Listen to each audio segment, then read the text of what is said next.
feels more like a dozer to me. You get in it and you sit down and your body sees a skid steer.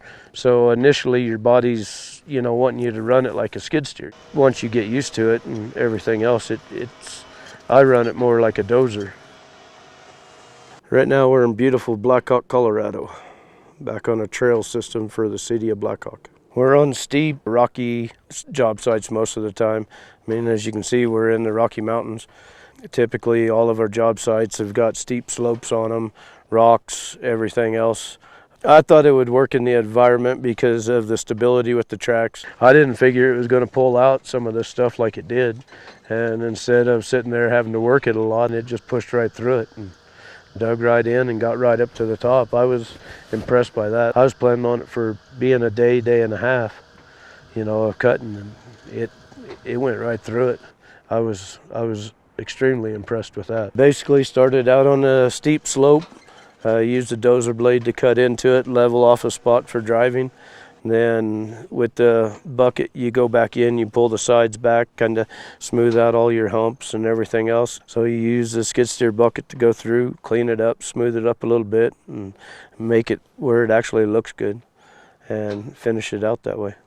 On about all of our jobs that we do, the way this thing will handle these steep slopes and actually stick to the slope, we can go in there and actually make the slopes the way that we want them with this and be able to hold to the slopes instead of sliding down like some of the skid steers and stuff. But there's a general application for this on about all of our jobs at one point or the other. Compared to a smaller dozer, it's probably as good, if not better.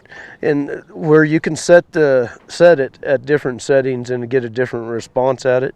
It depends on the application you're in, on how you want it, and you can change those settings. Last week, whenever I was running it on a real rocky deal where I was using that blade a lot to pop rocks up, I had it set on an aggressive.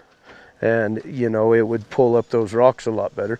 Today on this one, I've got it set on, I think, moderate or whatever, and it's giving me just the right amount of play on it that I can go in, pull it up, and control that blade a lot better. The different settings for it, for different applications is a real good deal. That way you can set it, move it the way that you want, and just go. One of the things I do like about it in this rocky situations and everything else is the way that the undercarriage has been redone on this compared to a skid steer. Where it does have the extra rollers on it and everything else, it seems to actually hold itself and go over the rocks a lot better. With this one here, I've went over quite a few rocks that should have popped tracks off, and it hasn't. The one thing that I do see that is quite marketable for this is where it is a multifunction machine. Some of the guys is just starting out, trying to build up their equipment and everything else. They can get this machine and use it for multiple things compared to having to buy a skid steer, then a dozer, and then, everything else. You buy this and, get rubber track or steel track, whatever you get it for your jobs you're doing and go from there. But I see this being able to be used in multiple different parts of the industry. I honestly think this is something that we're going to invest in. I mean, because of the functionality of it, with the different jobs, with the trails, everything else. I mean, this is something that I foresee us probably owning at least one of them. Can't wait to have one that I can run every day.